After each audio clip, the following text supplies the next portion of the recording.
And welcome to Biblical Breadcrumbs, where if you have a Bible, you probably want to be in Leviticus 16. Well, whether you want to be in Leviticus 16 is maybe a question. A lot of people don't like the book of Leviticus for whatever reason, but you should be in Leviticus 16. That's what we're going to be talking about today, the Day of Atonement and all the connotations that go with it, everything that goes into it. It's a fascinating process. Now, people don't like Leviticus, which is very, very sad. We've been reading through Leviticus in the last couple weeks of our Bible reading here, and so I feel like I should talk about it, at least a little bit. Leviticus is kind of hard to preach on, because a lot of Leviticus is full of interesting minutiae that you may not think is interesting, and that you may not see as that beneficial. It's full of old law specifics, basically. So you have, for instance, Leviticus opens with 7 chapters on the sacrifices. The burnt offering, the sin offering, the guilt offering, the grain offering. There's a free will offering. I forget if it's mentioned there or somewhere else. I think there's another one that I'm missing, but you get the point. It is, take this animal on this day when you're responding to whatever has happened in life. Take this animal and take it to the priest and let the priest kill it and drain its blood and take its blood and do 2 or 3 things with the blood. Let the priest cut out all these bad parts and put them in a pile because you want to burn those. Let the priest cut out all the good parts and use those and put those on the altar and actually offer those. And so Leviticus devolves into a lot of minute details about Old Testament customs and Old Testament sacrifices, which is fascinating background information for the other sacrifices. When other books say, Saul is about to offer a sacrifice. What kind of sacrifice is he offering? Well, he's offering one of the ones from Leviticus. He's offering it in the way of Leviticus because Leviticus lays it out for you. At the same time, do we really need to know all of those little details for when should you sacrifice a lamb versus a goat? When should you sacrifice a bull instead? When should you sacrifice birds? What part of an animal is clean and acceptable to be sacrificed versus unacceptable and should be cut out and burned separately? Do we need to know all of that to be New Testament Christians? And the answer is obviously no, not really. You don't need to be aware of those things. However, you should know the concepts of the sacrifices because the sacrifices tell you some things that God is looking for. There's a guilt offering. There's a sin offering. Why do there have to be those offerings? Why are those separate offerings, right? What exactly is it about these different offerings that sets them apart and makes it so that, I would think that guilt and sin would be like the same thing, but they're categorized differently. So what exactly is different about them? Why is the burnt offering not a sin offering? A sin offering is burnt, so you would think that it would be a burnt offering, but a burnt offering is something different. A burnt offering is a free will offering instead of a sin offering, which is a mandatory offering. Burnt offering is offering a gift. A burnt offering is a gift. A sin offering is paying a debt. And so you have that kind of distinction. Well, from the outside, I would have thought that they were pretty similar, but actually when you delve into it, they end up being different. It's important that you can look at the Old Testament and start to figure out some of those differences because they tell you something about who God is and what he cares about. We're not going to delve into the sacrifices today, and we're not going to go into all of those specifics today. A lot of times, right, you read that, you hear a summary like that, and maybe that sounds a little bit interesting, but then you go and read Leviticus 1 through 7, and it's a lot of text to go and read to try and get some small point out of. It seems like it's a lot of words to get a practical application, and so, why would I do that when I can read a parable from Jesus and have 3 verses and yet have a wealth of practicality to think about? You should do it because God wrote Leviticus 2. God authorized Leviticus 2. It was important back in the day. It was really important for what they did. But also, the things that Leviticus talks about still project forward, and the ideas that Leviticus communicates are still coming from the same God. It's funny to watch Leviticus do its thing sometimes. When you get to different pieces of Leviticus, you can clearly see how Christianity pulls from the ideas that are back in Leviticus. Leviticus has a bunch of laws about who it is you can and cannot marry. be careful with that, right? It's there's a ban on immediate family members. Well, guess what? Christians don't marry immediate family members, or they shouldn't. Alabama. So you have that kind of illegality. That's addressed in Leviticus first, before other things. Christians shouldn't be homosexual. That's addressed in Leviticus before other things. And no, when people try to tell you the word for homosexuality actually means pedophilia in Leviticus, they're being stupid, because it doesn't. And if they actually just read the translation, they would understand that. But people try and make excuses all the time. God made one man, one woman for life. He enshrined that in Genesis chapter 2. But even when you get to Leviticus, it's very, very specific around Leviticus 18 and 19. You cannot marry those of the same sex. When you dive into Leviticus, a lot of what Leviticus is talking about, the fundamental rules of Leviticus, are still true in the Christian age. They are still true for us. Now, we don't engage with the sacrifices in the same way, but we still have a sacrifice for sins, and that's a point that's made over and over again, especially in Hebrews. It's interesting then to see Hebrews. We're reading Hebrews in the New Testament. We're also reading Leviticus in the Old Testament, and so you get to see a lot of the old law and consider what some of that stuff means, and then you get to read in Hebrews about how Jesus has taken that and adapted it and made it better for the new law, and how he's just made it superior in that form. One of the things that we need to talk about when it comes to Leviticus, then, is the feast days. When you think about the feast days for the Jews had a few national holidays. And by national holidays, I mean they had days in which the Jewish people were supposed to all gather to Jerusalem. 3 days a year. You had Passover, which was a celebration of the Exodus and freedom from Egypt. You had Pentecost, which was a celebration of the beginning of harvest, I believe. And you had the Feast of Booths, or the Feast of Tabernacles, which was a celebration of partly their safety in the wilderness and their ability to, travel so far with God taking care of them. But the other part was it was a marker of the end of the harvest period, and so it was Pentecost is like the preemptive thankfulness for the harvest that's coming, and Tabernacles is a post-emptive thankfulness for the harvest that was, and the harvest that was previously, that has sustained them through the year. But arguably, the most important holiday in the Jewish calendar is Leviticus 16 and the Day of Atonement. Now, this is not one of them where the Jews would all have to come to Jerusalem. I don't really know why. I don't know why God didn't mandate this one. I feel like this is pretty important. But when you think about it, what's happening on the Day of Atonement is it's the day that you can actually have atonement from your sins. Atonement, let's go ahead and get this out of the way. I may mention it later on. Atonement means to make amends for a wrong. It's basically, doing what you can to seek forgiveness, right? Trying to repay a debt that you owe. That's what atonement is. The Day of Atonement is the day that human beings can pay back their debt to God, or at least do what we can to, justify ourselves, or seek forgiveness, or appeal to God for a clear conscience, or however it is you want to phrase it. Not that we're doing something to earn the salvation, but they were doing something to ask God to forgive them. That's the point of atonement. That's the point of the Day of Atonement. This is the only day that human beings can enter the presence of God. And when I say human beings, I mean very specifically the high priest in Israel could only go into the most holy place, which is where God was, once a year, and it's on the Day of Atonement. That means it's pretty significant. The most holy place, we'll talk about this a little bit more, that's where God is, right? That's where the presence of God is. In normal operation, no one is walking into the most holy place. No one is able to go into the presence of God. But on the Day of Atonement, human beings can come before the presence of God. That makes this day really important. We need to think about why, right? In the Old Testament, this was their day of justification. In the New Testament, we don't have one specific day that's set aside for atonement and justification and forgiveness. But it's important to take the principles from this day and see what God was looking for on this day, and then see how it represents itself in Christianity and the lessons that we can learn from it. So, as we read through this, I'll go ahead and give you the layout of this section.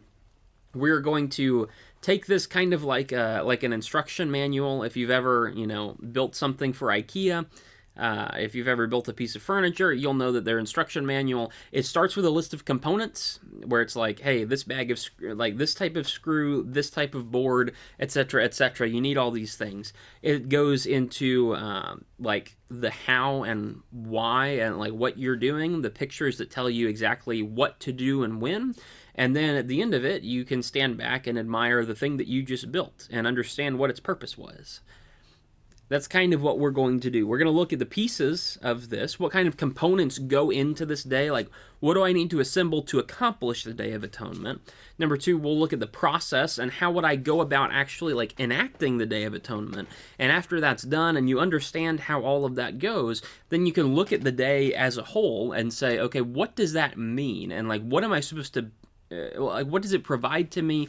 Why were they celebrating this? And what exactly am I supposed to take from this whole day? So, Leviticus 16, very interesting. As you read through, be looking for those things. The pieces, the process, and the product. That's what we'll end up covering as we go. Leviticus 16, I'll start reading in verse 1, and I'll read down probably all the way through the end of the chapter. Now the Lord spoke to Moses after the death of the 2 sons of Aaron, when they had approached the presence of the Lord and died. The Lord said to Moses, "Tell your brother Aaron that he shall not enter at any time into the holy place inside the veil, before the atoning cover which is on the ark, or he will die. For I will appear in the cloud over the atoning cover. Aaron shall enter the holy place with this, with a bull as a sin offering, and a ram as a burnt offering. He shall put on the holy linen tunic, and the linen undergarment shall be next to his body, and he shall be wrapped about the waist with a linen sash, and the linen turban wound around his forehead. These are holy garments. He shall bathe his body in water and put them on. And he shall take from the congregation of the sons of Israel 2 male goats as a sin offering, and 1 ram as a burnt offering. Then Aaron shall offer the bull as the sin offering, which is for himself, so that he may make atonement for himself and for his household. He shall then take the 2 goats and present them before the Lord at the doorway of the tent of meeting. Aaron shall cast lots for the 2 goats, 1 lot for the Lord and the other lot for the scapegoat.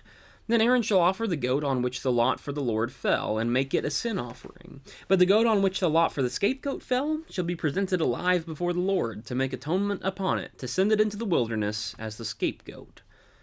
Then Aaron shall offer the bull of the sin offering, which is for himself, and make atonement for himself and for his household. And he shall slaughter the bull of the sin offering, which is for himself. He shall take a firepan full of coals of fire from upon the altar before the Lord, and 2 handfuls of finely ground sweet incense, and bring it inside the veil. He shall put the incense on the fire before the Lord, so that the cloud of incense may cover the atoning cover that is on the ark of the testimony, otherwise he will die. Moreover, he will take some of the blood of the bull and sprinkle it with his finger on the atoning cover on the east side.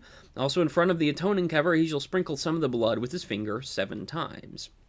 Then he shall slaughter the goat of the sin offering, which is for the people, and bring its blood inside the veil, and do with the blood as he did with the blood of the bull, and sprinkle it on the atoning cover and in front of the atoning cover. He shall make atonement for the holy place because of the impurities of the sons of Israel, and because of their unlawful acts regarding all their sins, and he shall do so for the tent of meeting, which remains with them in the midst of their impurities. When he goes in to make atonement in the holy place, no one shall be in the tent of meeting until he comes out, so that he may make atonement for himself and his household and for the assembly of Israel. Then he shall go out to the altar that is before the Lord and make atonement for it. He shall take some of the blood from the bull and pour it on the blood, and some of the blood from the goat, and put it on the horns of the altar on all sides. With his finger he shall sprinkle some of the blood on it 7 times, and cleanse it, and consecrate it from the impurities of the sons of Israel. When he finishes atoning for the holy place and the tent of meeting and the altar, he shall offer the live goat. Then Aaron shall lay both of his hands on the head of the live goat, and confess over it all the wrongdoings of the sons of Israel, and all their unlawful acts regarding all their sins, and he shall place them on the head of the goat, and send it into the wilderness by the hand of the man who stands ready. Then the goat shall carry on itself all their wrongdoings to an isolated territory. He shall release the goat in the wilderness. Verse 23. Then Aaron shall come into the tent of meeting, and take off the linen garments which he put on when he went into the holy place, and shall leave them there.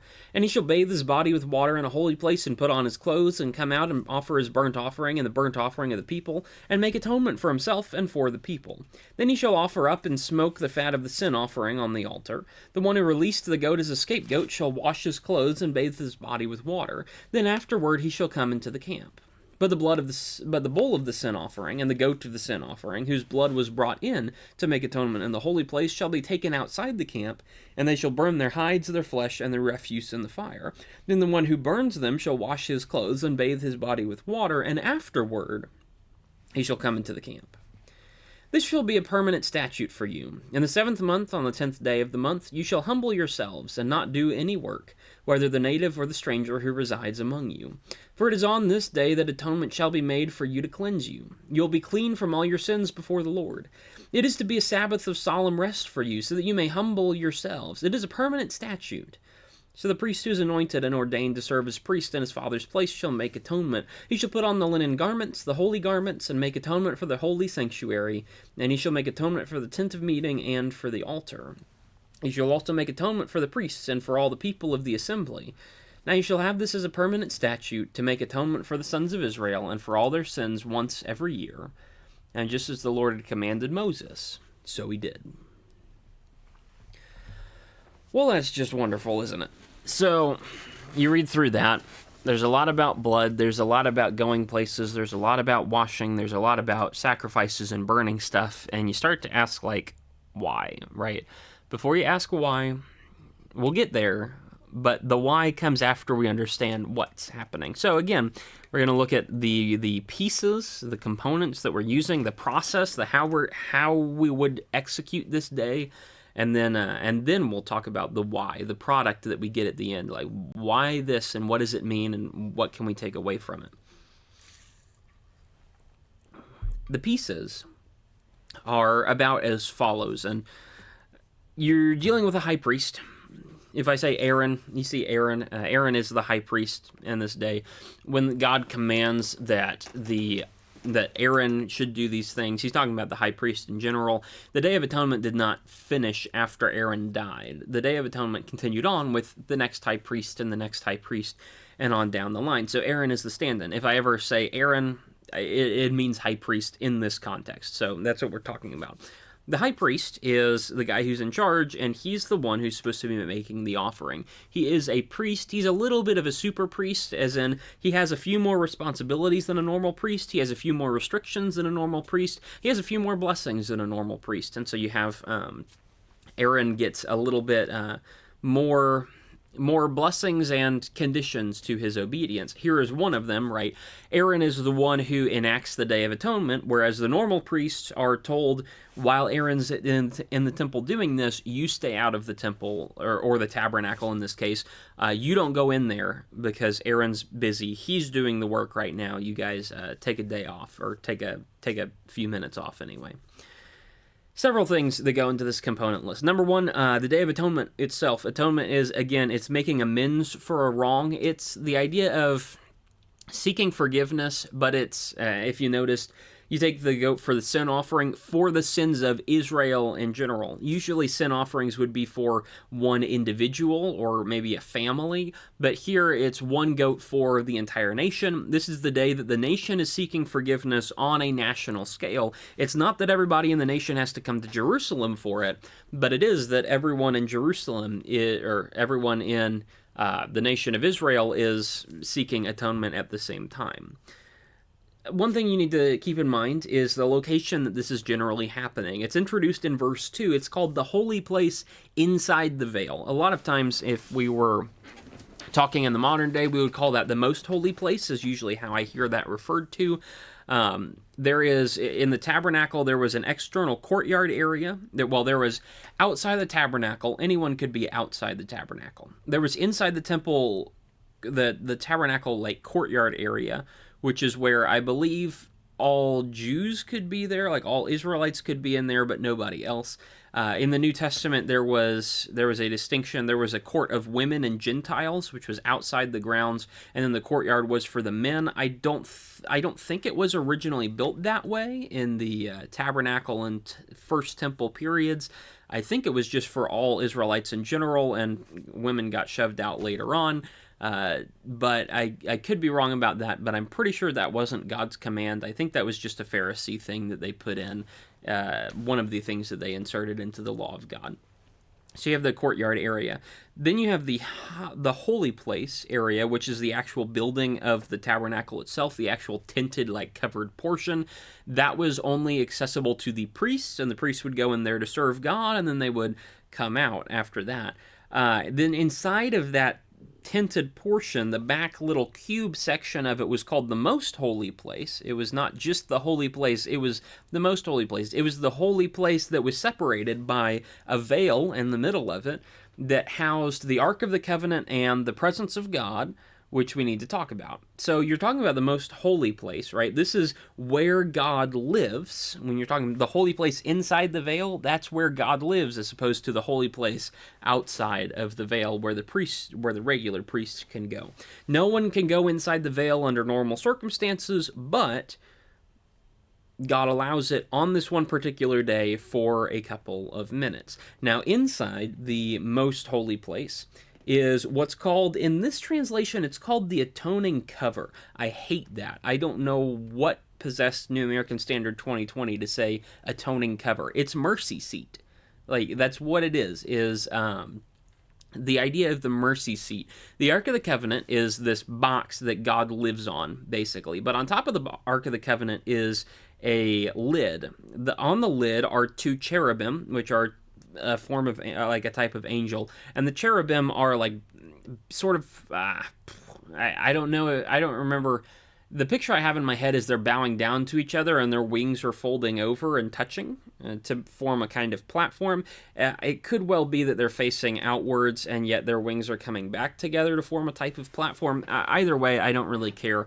The point is there's a platform there. The point is the cherubim's wings form this platform, which is called a mercy seat. It's the seat where God sits. It's the seat from whence God dispenses his mercy. The Ark of the Covenant in general is like the throne of God, and it's the throne of God because there is a seat on top of it that God uses to sit. That's what the mercy seat is. When it says atoning cover, that's a silly word to use. I don't know. I don't know why they chose to do that, but whatever. It's the mercy seat. That is the official location of God's presence, at least in the tabernacle and temple. When God comes into the temple, he's going to sit on his throne, which is called the seat of mercy.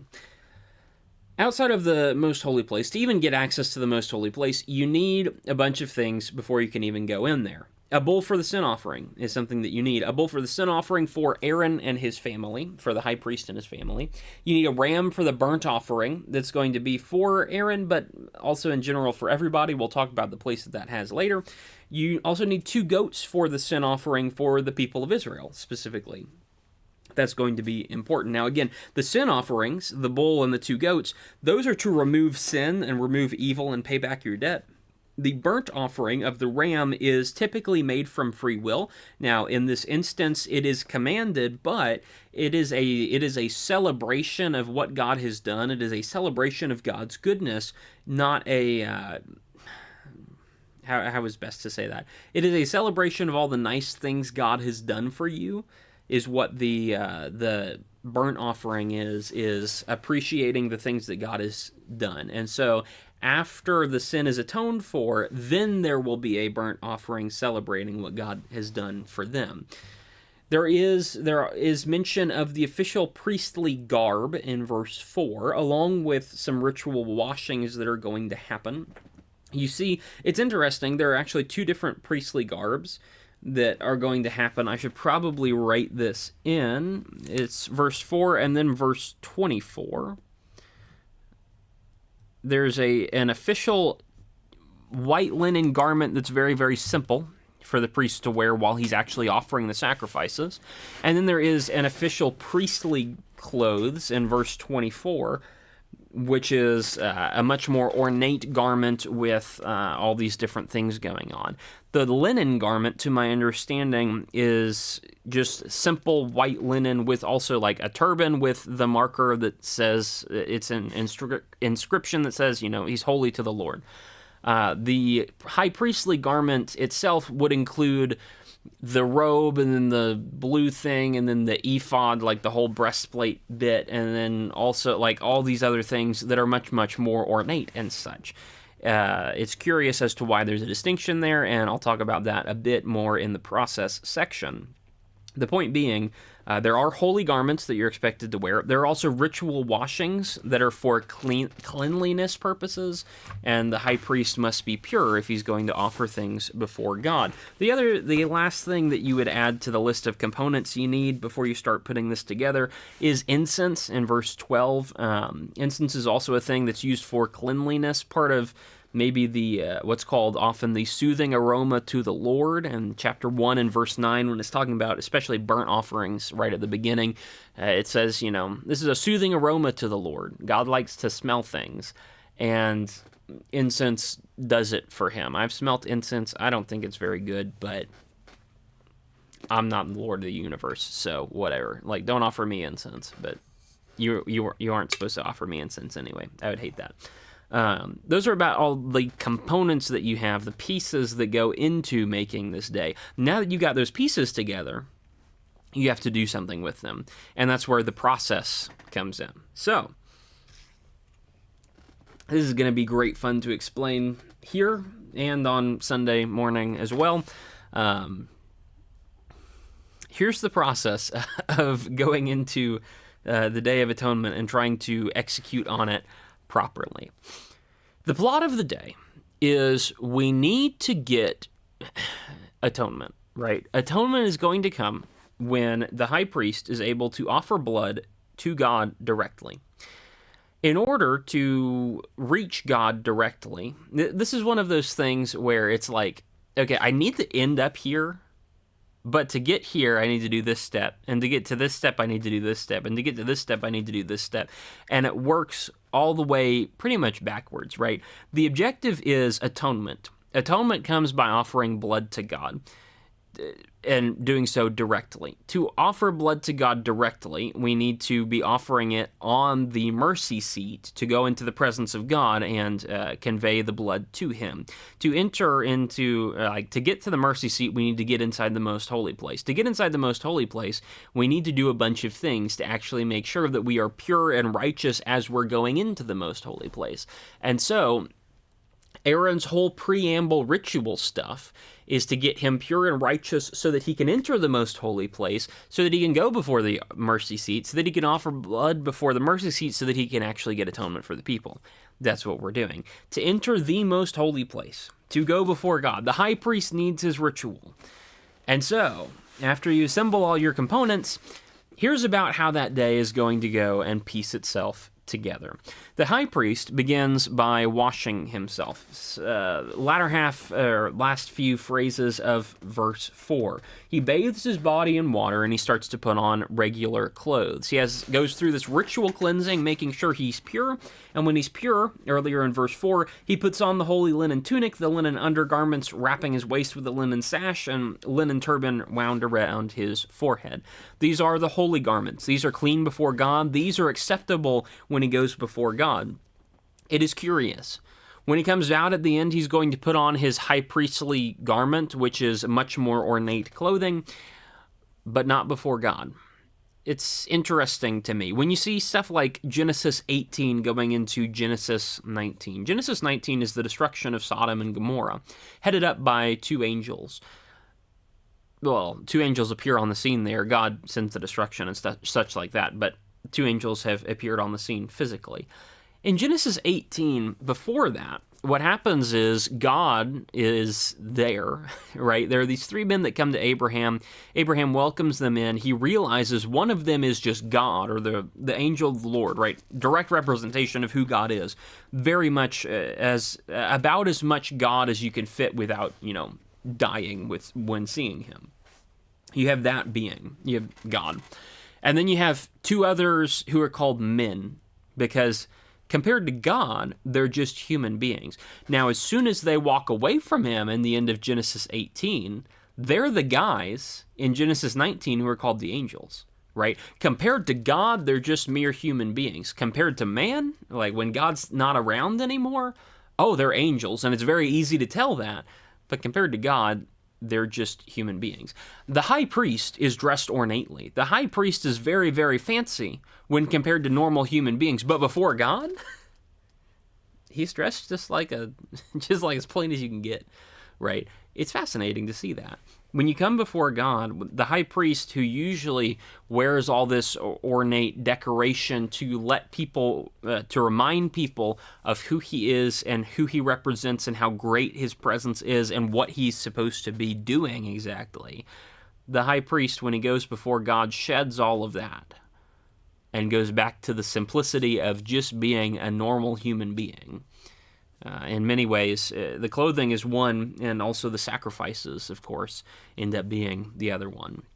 He washes himself, he downgrades his clothing, he puts on humble attire instead of the fancy stuff he normally has. Now that he's ritually pure, now that he's wearing the right garments for the presentation, he can now offer sacrifices. But in offering sacrifices, the point is to justify, to seek atonement for the people of Israel. But he can't just go in and seek atonement for the people of Israel, can he? Because that would be too easy. No, instead he has to start with himself. If you remember the sermon from last week, one of the things about every high priest that's selected from among men is that the high priest has to offer sacrifices for himself because he is also a sinner. You see that in verse 6 here. Aaron shall offer the burnt offering, the bull, as a sin offering, which is for himself, so that he may make atonement for himself and for his household. Look, he can offer sacrifices, but first he needs to start with himself. He is ritually clean. He has washed in the water, right? He is pure technically, like from the physical standpoint, he is pure. He took a bath. But ritually clean and free from sin are not the same thing, right? Being unclean in the Old Testament and being sinful are also not the same thing. Sin, God makes a distinction over and over again in Leviticus, and it's fascinating to think about. You can be physically unclean without sin. You can be sinful without being unclean. If you steal somebody's sheep, you're not unclean, but you are sinful. If your father dies and you bury him, you're not sinful, but you are unclean, right? Yeah, there are all sorts of different things. There's a big distinction between those two. God has cleanliness standards, and then God has moral standards. The bath doesn't help you morally in the Old Testament. The bath helps you physically, but not morally. The sacrifice and the blood is what helps you morally, but not physically in the Old Testament. When Jesus becomes the sacrifice in the New Testament and he commands baptism as the way to access his blood, suddenly the physical but not spiritual bath and the spiritual but not physical blood meld into one and become, when you are baptized into Christ, you undergo a physical little bath thing, but what's really happening is spiritually you're getting cleansed. And so that's fascinating to see those ideas merge and become the same thing in the New Testament as opposed to being separate and apart in the Old Testament. Ritually clean and free from sin are not the same thing. And so the priest must seek clean from sin as well as being ritually clean. A sinful priest cannot redeem anyone. Right? If a priest is evil, and then he goes before God and he offers an offering, God is pretty clear that he doesn't accept offerings from sinful people, right? He like, if you're messed up, no. What are you offering? Like, how are you trying to come before him? No, God doesn't like that. And so if the sinful priest is trying to make atonement for everybody else, it's not going to work. Why would it work if the sinful is now offering something for someone else? If the mediator is not righteous, the mediation is not going to be righteous. Be careful who you get as your go-between. And so the priest must be free from sin as well. The high priest must be forgiven before he helps other people be forgiven. And so two important things are going to happen. One is we need the sacrifice for the priest. The bull must be slain over in verse 6, right? Offer the bull as the sin offering. And now you have a bowl full of blood for the bull. You have a bowl. Oh my goodness, my accent does not make this easy.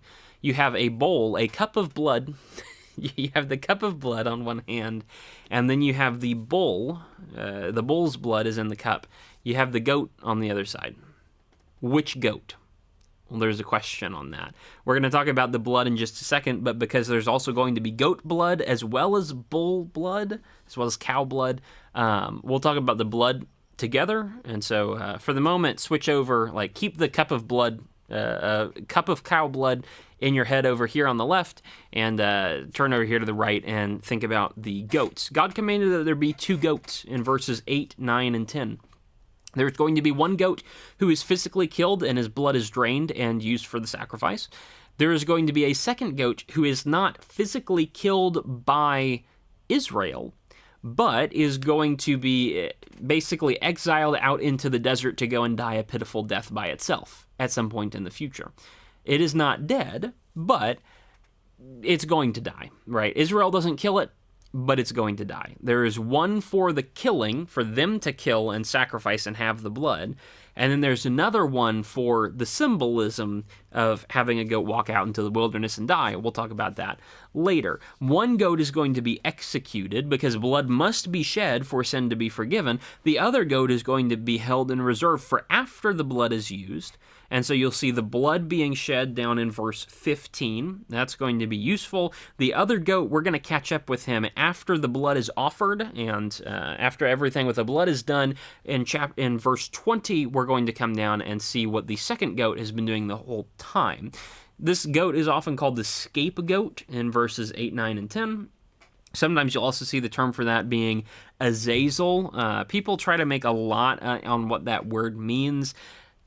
Basically, scapegoat is not exactly the right translation. Azazel is, we just don't really exactly have an English word that fully translates what the idea means, but basically it's trying to express the concept of guilt that belongs to Israel that has been imputed or given to the goat, and then the goat is going to go, and it's not really it's not guilty of the thing, but it has to suffer for the thing anyway. That's what a scapegoat is, right? Is someone who is not guilty but blamed for something anyway, and that's kind of the idea we're trying to express. But we'll get to that when we get to verse 20 and what the scapegoat Azazel thing is actually for. You have 2 goats, right? One is set aside to be used later. We'll catch up with him in verse 20. The other is executed. First goat is executed, second goat is set aside.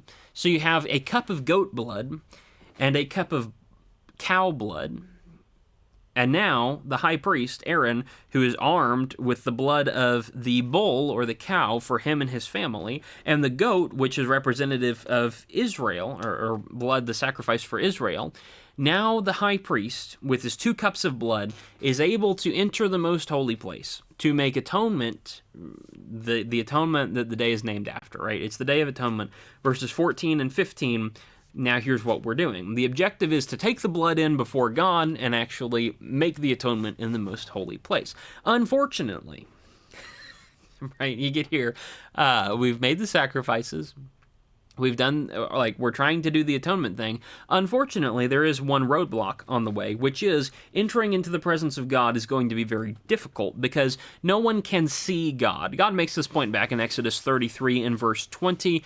Right after the golden calf incident, Moses wants some shoring up in faith, and he asks God, hey, could I see you?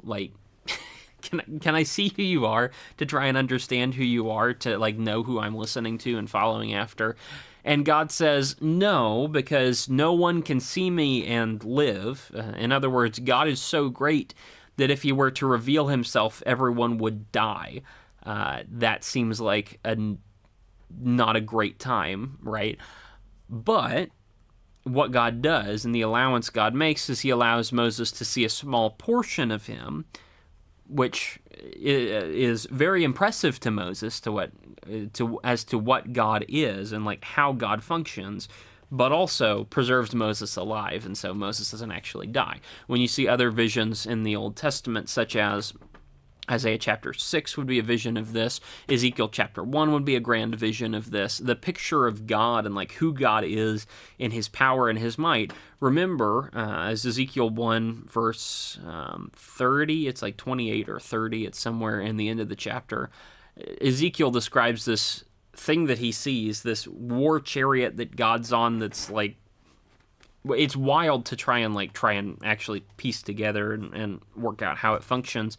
But Ezekiel expresses it as the appearance of the likeness of the glory of the Lord, which is to say it's like 4 steps removed from who God is. It's a tiny fraction of who God is, but it's all that Ezekiel could see without burning up, because God is so great. It's really hard to come into the presence of God, because if Aaron just walks into the most holy place, he burns up. That's not good. Apparently, I have heard from a few different sources that the Jews used to tie like a rope around the foot of the high priest when the high priest went into the most holy place on the Day of Atonement, because if he took too long, if he started taking a really long time, he may well have messed something up and died, right? What if he didn't do the ritual properly? What if he didn't offer the sacrifices properly? What if he didn't do it properly? What if he fell down and died in front of the presence of God? No one can walk into the most holy place and just clear him out, because nobody's allowed in. And so they would have a rope tied around his ankle so that if he never came back out, they could drag out his corpse and dispose of him properly. No idea if that's true or not, but I've heard that from a few different places, and so I think that's probably based on at least a little bit of something. The point being, really hard to get into the most holy place itself. If Aaron just throws open the veil, the curtain, and walks in there, then he dies. And so, in order to solve this conundrum, right, no man can see me and live, Exodus 33, verse 20, but you're supposed to come into the presence of God, where the cloud is dwelling above the most holy, or above the mercy seat in verse 2 here. I will appear in the cloud over the atoning cover, whatever. In order to try to like balance that, the high priest in verses 12 and 13 takes incense, takes 2 handfuls of incense, which I think is probably quite a bit, and he offers that to the Lord. So much incense in verse 13. He puts the incense on the fire before the Lord so that the cloud of incense may cover the atoning cover that's on the Ark of the Testimony, otherwise he will die. In other words, Aaron burns so much incense right before the throne of God, before he enters the most holy place, that the throne of God, the mercy seat, and the cloud of the presence is actually obscured from view. He has to build himself a smokescreen so that he can walk into the most holy place and be in the presence of God, which is just a really cool idea. I'm glad that God worked out a way to get that done. So, with God obscured and not fully seen, with, by the way, the cloud of God's presence, which God does not look like a cloud, I'm pretty sure, but the cloud of God's presence is so great it would kill Aaron. Okay, that's obscured behind the fog of the incense. Aaron comes in with the cups of blood. He has, he has like a handful of minutes before the cloud dissipates and God can be seen, and then Aaron dies. And so in the very little time that he has, he takes the blood, and the blood goes in verse 14, it goes in on the east side and in front of the seat. It goes that's true for the blood of the bull or the cow in verse 14. It's also true for the blood of the goat in verse 15 as well. You have the blood being sprinkled. It's on the east side of the mercy seat and in front of it, which, given that the entire tabernacle was to be angled where its opening was to the east, I would think that in front of the Ark of the Covenant would be on the east side. And so I'm not exactly sure what the distinction is there, but I'll leave that for someone else to try and parse.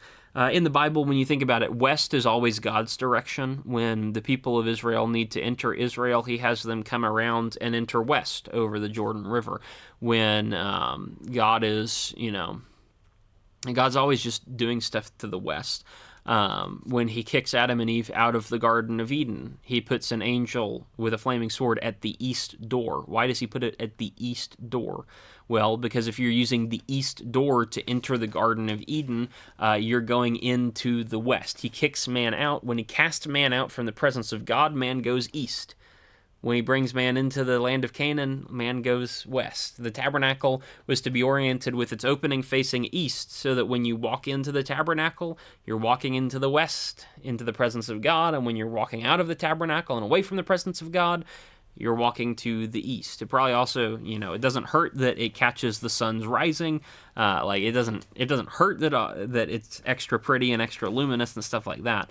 But the idea is west is always God's direction. There's a reason when the New Testament records the spread of the gospel, it doesn't talk about the spread of the gospel to India, although that happened. It doesn't talk about the spread of the gospel to like all the Eastern nations, although that happened.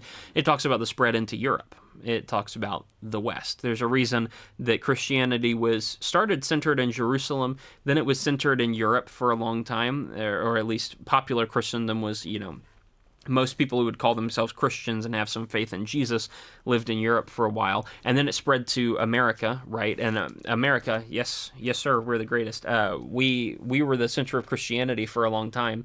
And atheism came for Europe, but it didn't come for America. Well, now atheism's coming for America, and the fastest growing Christian populations, like percentage-wise, fastest growing Christian nations are apparently China and Saudi Arabia, which means that the gospel has completed its circuit and it continues to go west over into the now what we would call the Eastern nations, but it's just gone back to the west. West is always God's direction. Don't be surprised when in, 10, 20, 30 years, or hopefully sooner, but we'll end up seeing. Don't be surprised if in the next 50 or 100 years, the gospel starts to make a better impact in Europe because, the gospel always goes west and has that effect.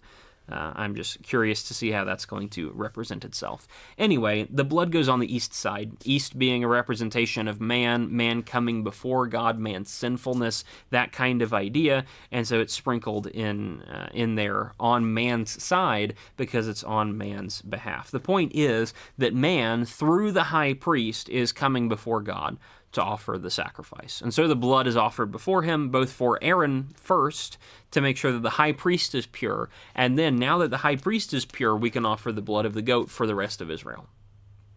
Fantastic. Excellent.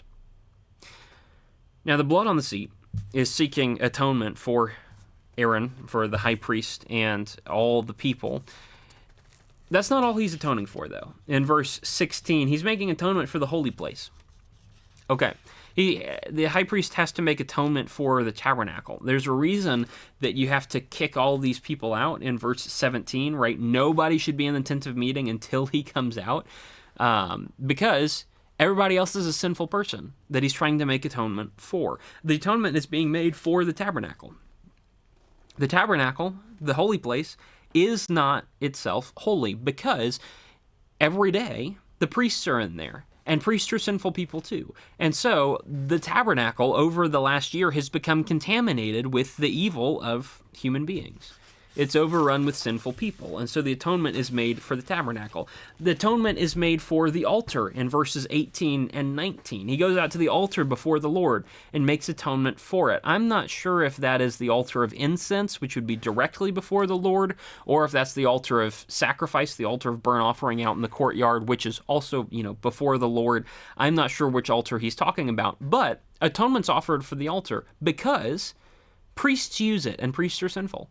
Right? Human beings are sinful. Even the most righteous of human beings, which would be theoretically the high priest and the regular priest, even those most righteous of human beings are still sinful.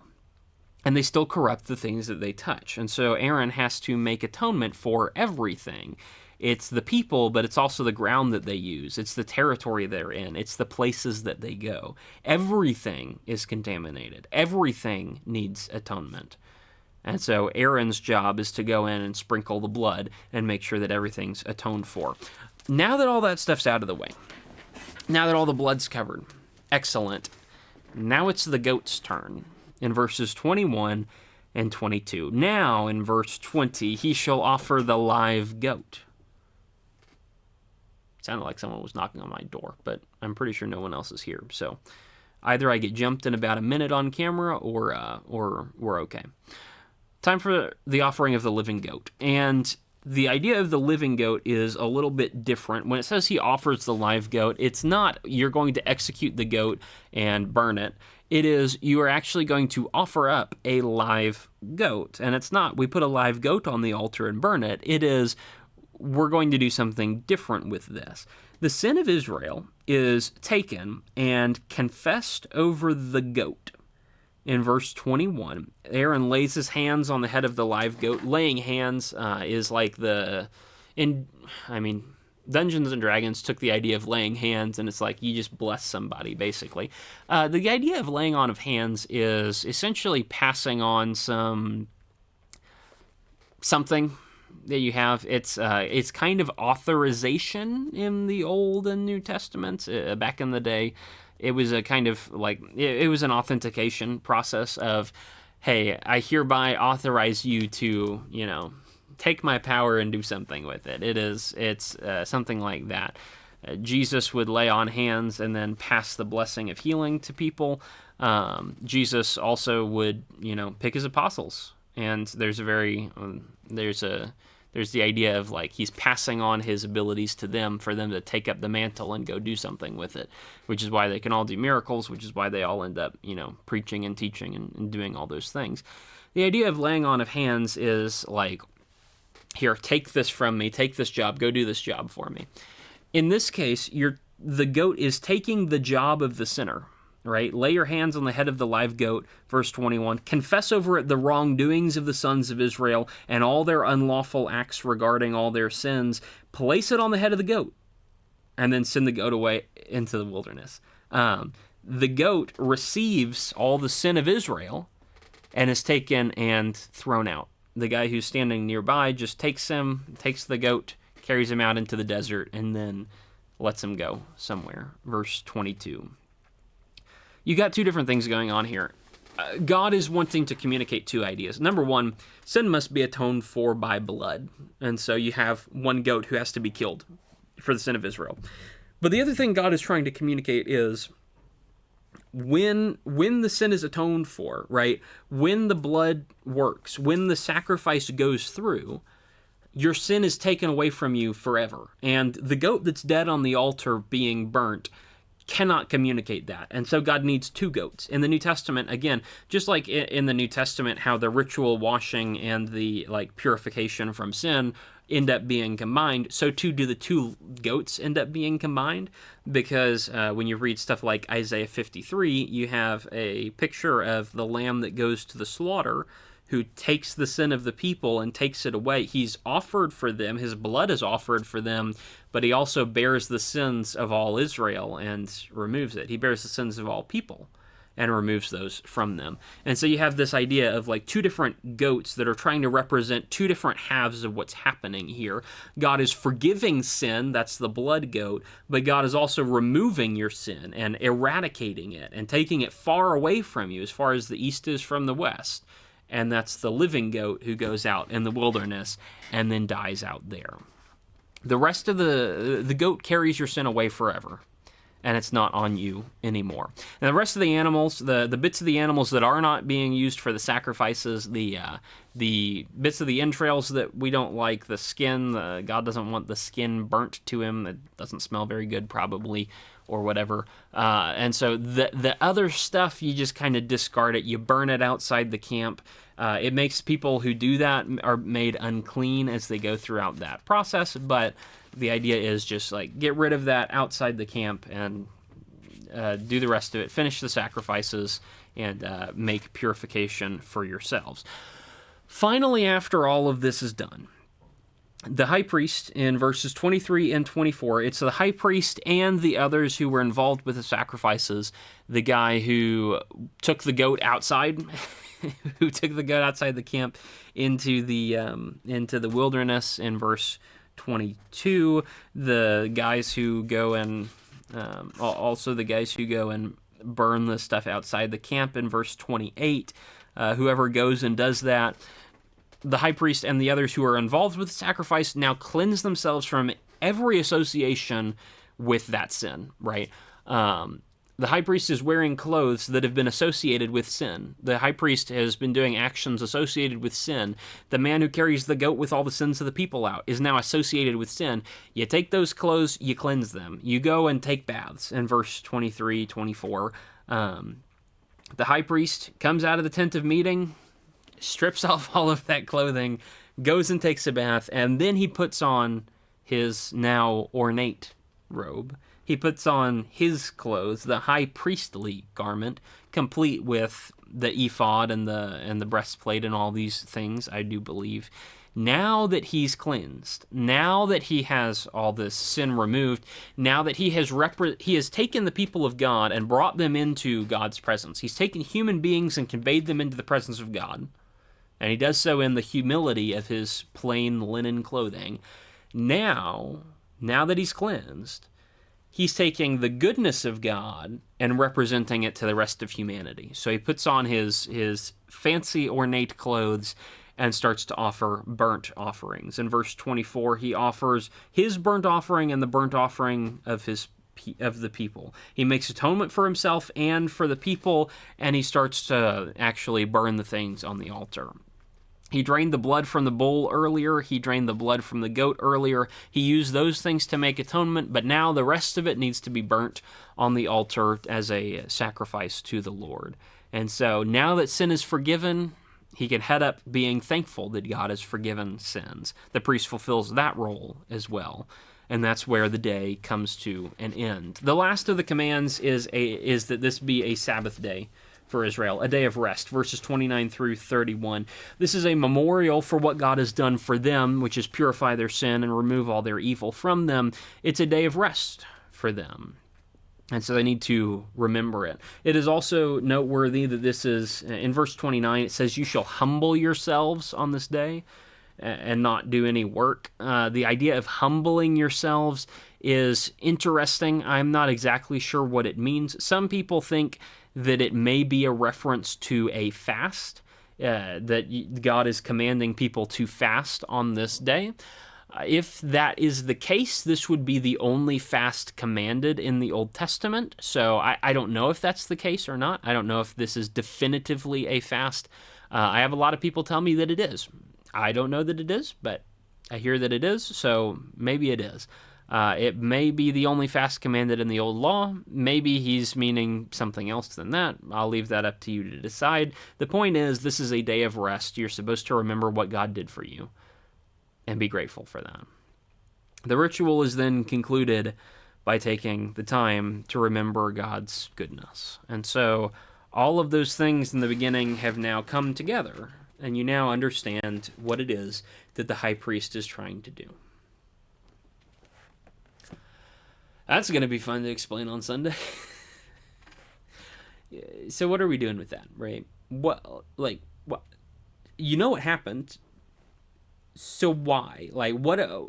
Out of all of that, what exactly are we, modern day Christians, 2026? What am I supposed to learn from Leviticus 16 and the Day of Atonement? A bunch of different things. So here's at the very end, here's just a very quick list of some things that you should learn, that you should consider from the Day of Atonement, and maybe it helps you think more about some of the basics of the old law.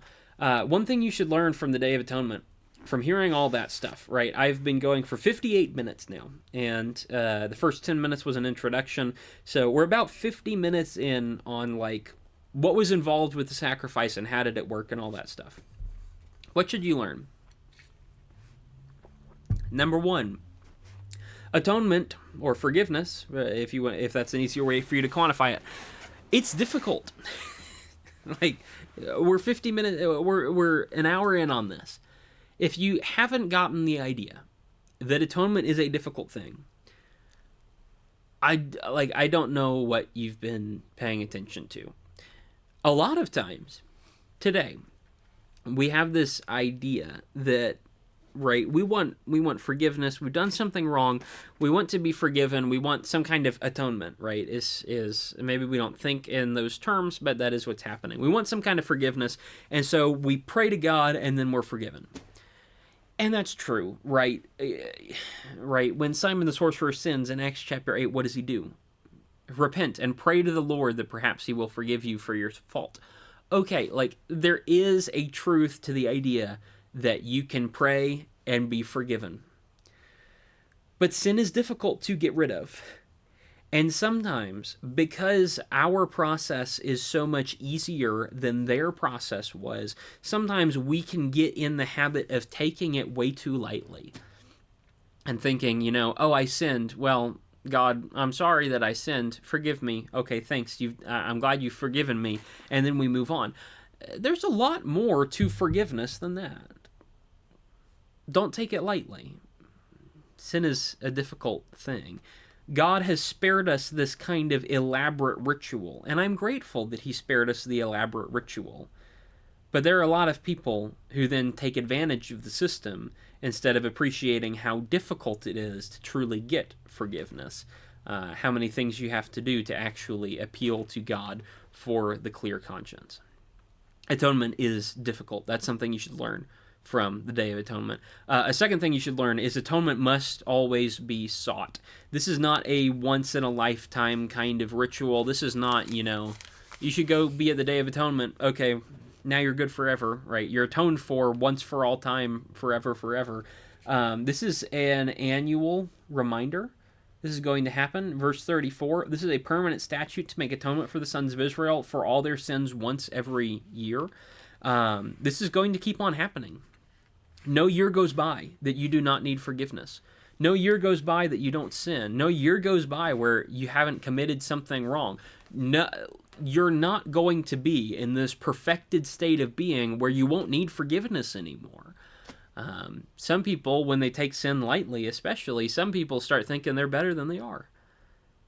Okay, God has spared us the elaborate annualized ritual, right? We don't have to go once a year and get our sins removed. We can do that whenever we want to. We can pray to God and do that whenever we want to. But a lot of people just don't really think about their sin very much. Atonement's something that's always going to need to be sought. Atonement is difficult. It's always going to need to be sought. There are gods that will allow you to do whatever you want to. There are gods that you can worship that will allow you to get away with anything. There are gods that you can worship that are perfectly content with you to live your life however you enjoy it best and no moral teachings, and you can just do whatever it is you want to. That is not the biblical God, which means that's not the true God. If you want to be righteous before the only God who actually exists, you must seek forgiveness, and you must seek it consistently. That's the only thing that is acceptable to the biblical God. Atonement is difficult. Atonement must always be sought. Thirdly, you have to think about sin having consequences. Again, people take sin way too lightly. Go read the book of Leviticus and then try saying that, like, sin's not actually that big of a deal, right?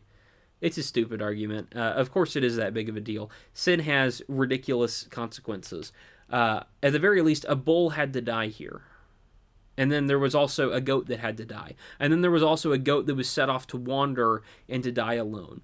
Those are all representations of you. That's all stuff that you deserve, especially the goat with your sin cast upon it, who has to bear that out into the wilderness. Not something that he deserves, but he's dying on behalf of you. It's something that you were supposed to experience. God is trying to communicate a couple of different truths here with death and the separation that he's talking about. We know Romans 6:23, the wages of sin is death, right? Blood is essential for a sacrifice because when you sin, you deserve to die. Something has to die when you sin.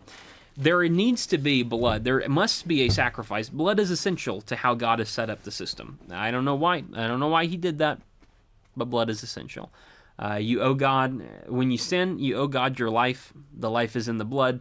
He accepted animal sacrifices as a valid substitute for a while in the Old Testament period. And so it's set up in that way. He's communicating that there's a consequence. Something has to die. When you do evil, something has to die. He's also communicating that the truth that's found in Ephesians 2 and verse 12, talking about before you knew Christ, right? Before you were forgiven, before you actually found salvation, you were separated from him. You were separated from Christ without hope and without God in the world, is how it's expressed in Ephesians 2 and verse 12. When you're in sin, you are separated. Right? You're like that goat wandering off into the wilderness to go die alone. That's how you were without Christ. The animals that are here are demonstrating what you deserve and what you're being spared. But make no mistake, sin does have consequences. In the day and age where we can pray and get forgiveness, in the day and age where we don't have to execute animals for our sins anymore, a lot of people think sin isn't very important. If you think sin's not very important, you've kind of missed the point of the whole Bible. Be careful with that. Sin has consequences. You need to be aware of that. You see that you can't help others if you're full of sin. The high priest has to be forgiven before he intercedes on behalf of the people. You see this in various ways. I've been also preaching the Sermon on the Mount, and so that kind of stuff is coming to mind as I'm thinking about it. Matthew 7 in verse 5, you're trying to help somebody else. Why are you trying to help your brother with the speck in his eye when you've got the log in your own? Jesus says, deal with your problem first, right? Take the log from your eye first, and then you can see to help other people. How are you trying to help other people find forgiveness when you're not forgiven? No. Fix yourself first, and then fix other people. There's also the principle from Matthew chapter 5, verses 23 and 24. If you have something against your brother, if you have a disagreement there, a conflict there, if you are sinful before God, God is not going to accept your offering. And so go make peace with your brother before you actually offer something to him. God will not accept offerings from those who are living in sin. Those who are sinful before him. No. You have to make that right and then go and then be reconciled to God after that. And so you have that kind of idea. You can't be a help to others if you are the one who's full of sin. You also have the idea reinforced here that even the righteous people among human beings, even the righteous ones, are full of sin. The holy place and the altar itself, they're not touched by the common folk. They are only touched by the priest. They're handled by the priests. They're dealt with by the priests. And the priests are the righteous ones, supposed to be. But the priests have sin too. They aren't holy to the same level that God is. They aren't like God. They are sinful too. And so you can try your best, right? Try your best. But you will still need atonement. Even the righteous people. Among humans, even the righteous ones are full of sin. There's a reason when you get to the New Testament, it talks about some of this stuff. There's a reason when you get to Hebrews, and I'll go and read something from Hebrews 7 to try and make this point as well here at the end. There's a reason that we don't have a high priest who's from humans anymore. Because the high priest had to do this kind of stuff every single year and every single day, offering sacrifices that ultimately couldn't atone for anything. Because the high priest is ultimately, even though he offers sacrifices to be forgiven from sins, he is still a sinner who has to offer sacrifices to be forgiven from sins. And so to conclude this, one thing that you learn from the Day of Atonement is to thank God that we have a high priest nowadays who doesn't need forgiveness for his sins and who can stand and perpetually make intercession for us instead of being only once a year able to go before God and actually bridge that gap. We have, instead of a mortal high priest who is messed up and human and bad in all the ways, we have an eternal high priest who lives in the most holy place and bridges that gap for us for all time. We don't need the yearly ritual to find atonement. It was already offered, and we have a sacrifice that already offers the blood if we want to take part in it. We have a high priest who stands ready all the time instead of just once a year. Hebrews 7, verse 23. The former priests, on the one hand, the priest from Leviticus, They existed in greater numbers because they were prevented by death from continuing. They would die. Verse 24, Jesus, on the other hand, because he continues forever, holds his priesthood permanently. Therefore, he is able to save forever those who come to God through him, since he always lives to make intercession for them. For it was fitting for us to have such a high priest, holy, innocent, undefiled, separated from sinners, and exalted above the heavens, who has no daily need, like those high priests, to offer up sacrifices, first for his own sins, and then for the sins of the people, because he did this once for all time when he offered up himself. For the law appoints men as high priests who are weak, but the word of the oath which came after the law appoints a son who has been made perfect forever. Israel did the Leviticus 19 every year. Israel needed atonement every year. But Jesus made atonement once for all. And so that's an open offer to you. And that's why we follow him instead of that old system that doesn't work very well.